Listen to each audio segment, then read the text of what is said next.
Hi everyone, स्वागत है आप सबका हमारे चैनल पर। और इस वीडियो में हम देखने वाले हैं साइंस के इंपॉर्टेंट प्रश्न। और आगे बढ़ने से पहले अगर आपने अभी तक चैनल नहीं सब्सक्राइब किया तो चैनल सब्सक्राइब कर लीजिएगा। इस वीडियो के माध्यम से अगर कोई भी student SSC GD, railway, group D, CET या फिर स्टेट पीसीएस और यूपीएससी वाले छात्र भी इस वीडियो के माध्यम से अपने प्रश्न है जो जो ये साइंस का जो सिलेबस है उसको बड़े आसानी से आसान भाषा में कवर कर सकते हैं। तो चलिए स्टार्ट कर लेते हैं। और आगे बढ़ने से पहले अगर आपने अभी तक चैनल नहीं सब्सक्राइब किया तो चैनल को सब्सक्राइब कर लीजिएगा। तो चलिए स्टार्ट करते हैं। देखते हैं पहला प्रश्न, प्रश्न नंबर 421 देखते हैं। आलू किस कुल से संबंधित है? तो आलू संबंधित है सोलेनेसी कुल से।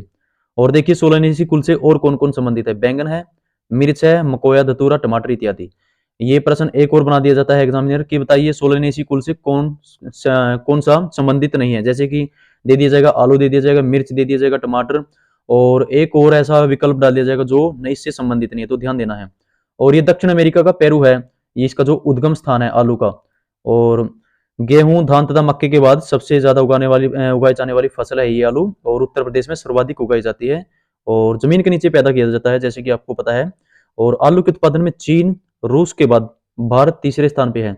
अगर प्रश्न पूछा जाए कि भारत का क्या स्थान है आलू उत्पादन में, तो तीसरा स्थान है। दूसरे स्थान पर कौन है? रूस। पहले स्थान पर कौन है? चीन। तो क्रम अनुसार पूछ लेता है, जैसे कि अलग अलग विकल्प डाल के एग्जामिनर, पहले में चीन आएगा, दूसरे में रूस, देन थर्ड वन इंडिया।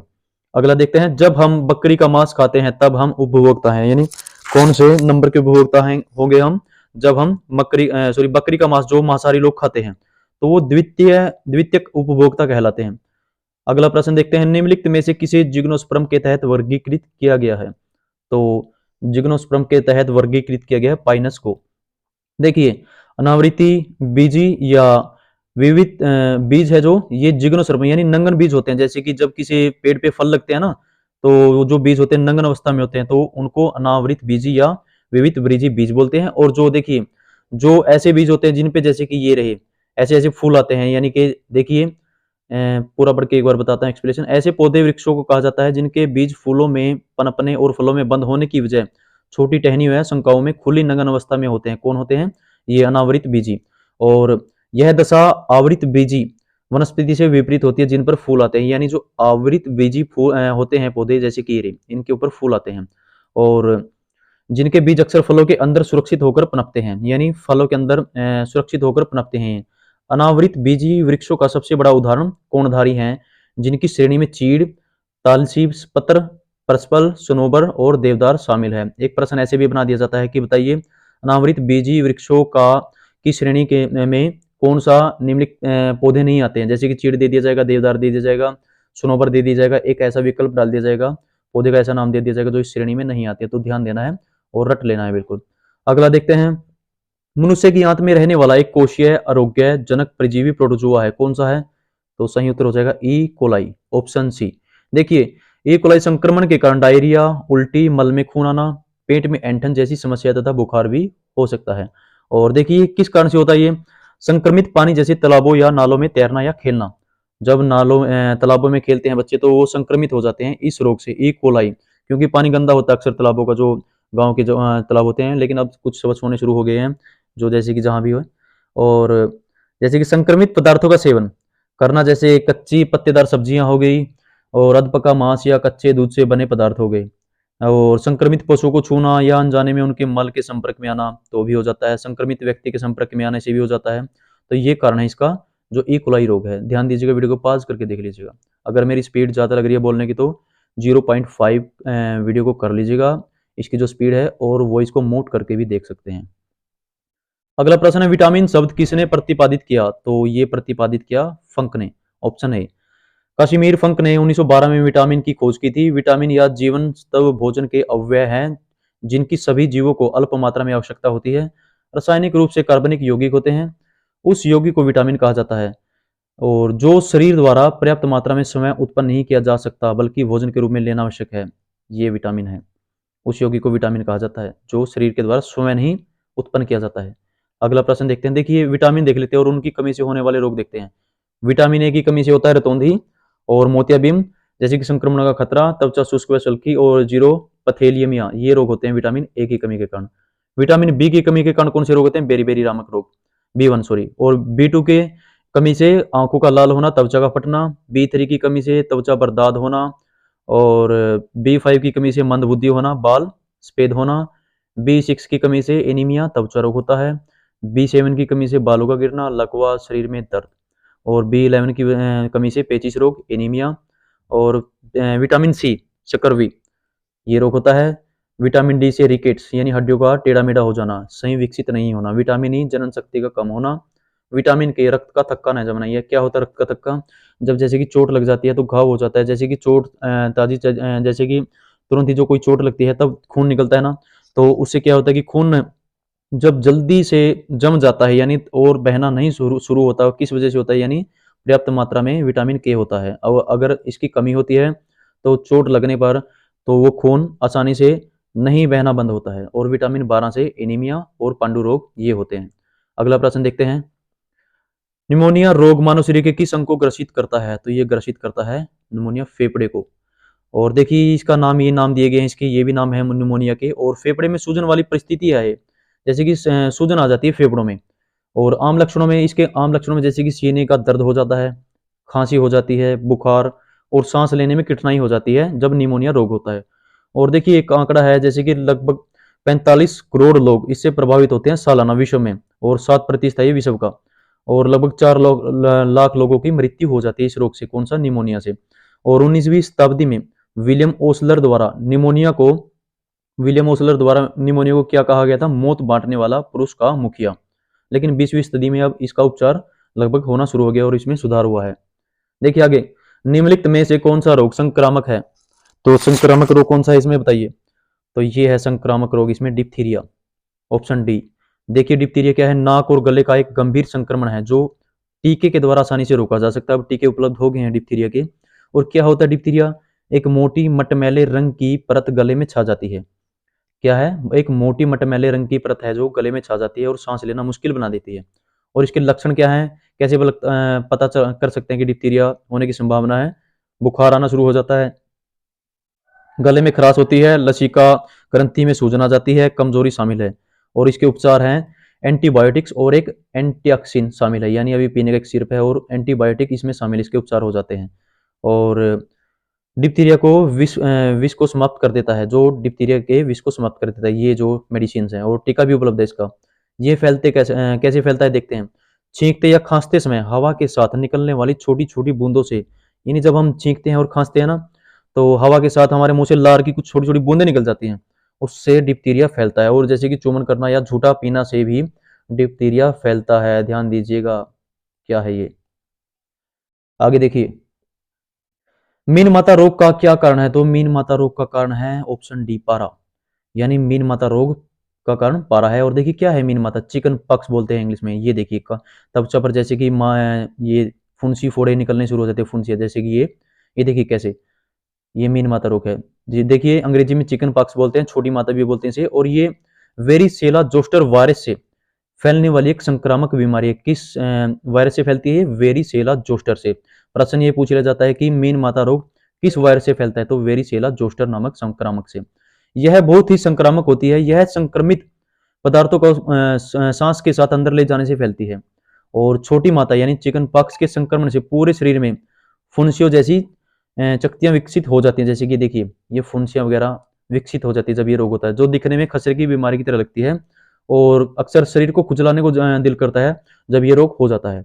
आगे देखिए, सेरेब्रम किससे संबंधित है? किससे संबंधित है सेरेब्रम? आसान सा है, मस्तिष्क से। बताते हैं कि किस प्रकार से संबंधित है, काफी आसान भाषा में बताएंगे। देखिए एक मस्तिष्क का सबसे बड़ा हिस्सा होता है सेरेब्रम, जो मानव के सोचने समझने, यानी जब भी हम कुछ चीज सोचते हैं तो उसको एक मेमोरी के रूप में, जब हम डीपली सोचते हैं उसके बारे में, कोई याद करते हैं कुछ चीज सिलेबस या, तो सेरेब्रम ऐसी चीज है मस्तिष्क में, उसको एक मेमोरी के रूप में सेव कर लेता है। तो ये काफी ज्यादा बड़ी भूमिका अदा करता है। और देखिए मस्तिष्क को 3 भागों में बांटा गया है, सेरेब्रम, मस्तिष्क तंत्र और सेरिबेलम। तो ये सब है और ये काफी इंपॉर्टेंट है सेरेब्रम। हमको पता होना चाहिए कि हमारे मस्तिष्क में सेरेब्रम ऐसी चीज है जो एक मेमोरी कार्ड के रूप में हमारा जो शरीर की बॉडी को एक्टिविटीज की लागू करता है। अगला देखेंगे, गर्भाशय में विकसित हो रहे भ्रूण को किस संरचना द्वारा पोषण मिलता है? तो प्लेसेंटा द्वारा। अगर जो गर्भाशय यानी एक वुमन के गर्भाशय में जब कोई भ्रूण यानी कोई बच्चा विकसित होता है तो किस प्रकार उसको आहार मिलता है। तो एक प्लेसेंटा है, देखिए प्लेसेंटा क्या चीज होती है डीप में बताएंगे। तो इसको अपरा या बीजांडासन वह अंग है, ये भी बोला जाता है इनको, और ये वह अंग है जिसके द्वारा गर्भाशय में स्थित भ्रूण के शरीर में माता के रक्त का पोषण पहुंचता है। यानी जो माता के अंदर खून होता है और जो पोषण होता है वो भ्रूण को मिलता है, किसके द्वारा, बीजांडासन के द्वारा, जो प्लेसेंटा बोलते हैं इंग्लिश में। यह अंग माता और भ्रूण के शरीर में संबंध स्थापित करने वाला है।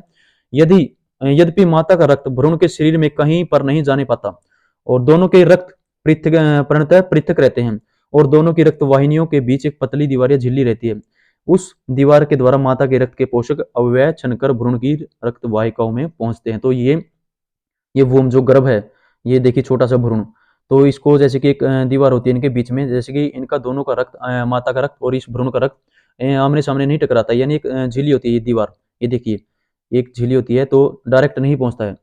तो देखिए इसका ये नाम अपरा और बीजांडासन भी इसका नाम है, जिसे इंग्लिश में प्लेसेंटा कहा जाता है।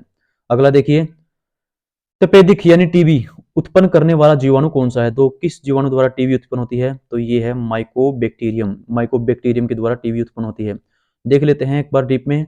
तो टीबी जब होती है तो इससे फेफड़े और श्वसन तंत्र और पाचन तंत्र को प्रभावित करता है। यानी पाचन तंत्र, जब हम कुछ खाते पीते हैं तो टीबी के कारण वो आसानी से पचता नहीं है और सांस लेने में दिक्कत होती है। और यह संक्रमण नाखूनों और बालों के अलावा खून के माध्यम से भी शरीर में फैलता है, जो ये संक्रमण है टीबी का। और हड्डियों में हुए टीबी को बोन टीबी कहते हैं। बोन टीबी, बोन इंग्लिश में बोन यानी हड्डियां, बोन टीबी कहते हैं। और मस्कुलोस्केलेटल टीबी भी कहा जाता है। तो देखिए बोन टीबी तब होती है जब टीबी का बैक्टीरिया फेफड़ों से हड्डियों और जोड़ों में फैल जाता है, और रीढ़ की हड्डी एवं पीठ सबसे ज्यादा प्रभावित होती है इससे। जो बोन टीबी हाथों के जोड़ों, कोहनियों, कलाइयों में हो सकता है। जो बोन टीबी है हाथों के जोड़ों, कोहनियों और कलाइयों में हो सकता है। टीबी का बैक्टीरिया खून के माध्यम से अन्य अंग तक फैलता है और हड्डियों में दर्द को हमें इसको इग्नोर नहीं करना चाहिए, नजरअंदाज नहीं करना चाहिए, चिकित्सक को दिखाना चाहिए। और लक्षण क्या है देखिए, शरीर में जोड़ों का दर्द होता है, लगातार वजन में कमी आती है जब टीबी हो जाती है, थकान, बुखार और मस्तिष्क एवं तंत्रिका संबंधी समस्या रहती है। तो जांच अवश्य करवानी चाहिए अगर किसी को लगता है ये उनको दिक्कत हो रही है। जीन शब्द किसने बनाया था, तो जीन शब्द बनाया था WL जोहानसन ने, जो जीन शब्द था। देखिए एक्सप्लेनेशन इसकी, गुणसूत्रों पर स्थित डीएनए की बनी वो अति सूक्ष्म रचनाएं हैं जो आनुवंशिक लक्षणों का धारण एवं उनका एक पीढ़ी से दूसरी पीढ़ी में स्थानांतरण करती हैं। जीन वंशाणु पितरेक या जनुक कहलाती हैं।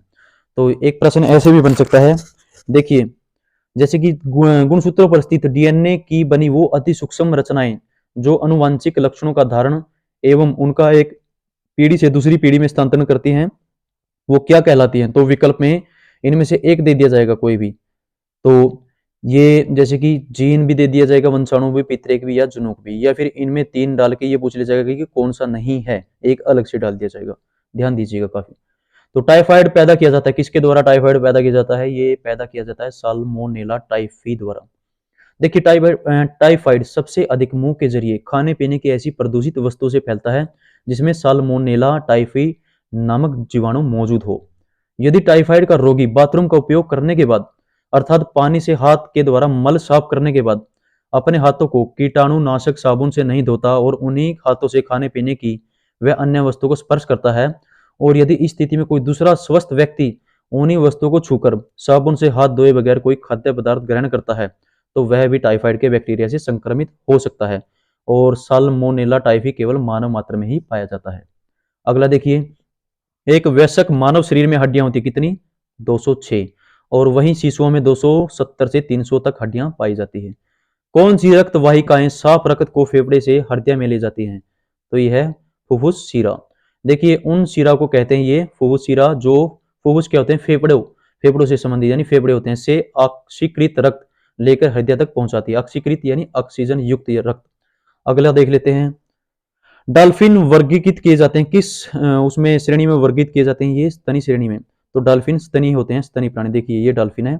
और देखिए इंपोर्टेंट, सूंस यानी डॉल्फिन का नाम है सूंस, समुद्री स्तनधारी जीव हैं, ये मांसाहारी होते हैं। प्रश्न अगर पूछ ले कि डॉल्फिन मांसाहारी शाकाहारी होते हैं, क्या ये शाकाहारी होते हैं, तो ये मांसाहारी होते हैं। जैसे कि यूपीएससी में बना देते हैं कई बार 4-4, 5-5, 2-2, 3-3 विकल्प बना देते हैं। और छोटी मछलियों और विद्रुपों को खाती हैं ये, और बुद्धिमान प्राणी है, काफी अक्सर इसका दोस्ताना व्यवहार मानवों के साथ देखा गया है। और गंगा नदी में पाए जाने वाली सूंस यानी डॉल्फिन को भारत सरकार ने भारत का राष्ट्रीय जलीय जीव घोषित किया है। तो यानी भारत सरकार ने भारत का राष्ट्रीय जलीय जीव किसको घोषित किया है? गंगा नदी में पाई जाने वाली डॉल्फिन यानी सूंस, इनको।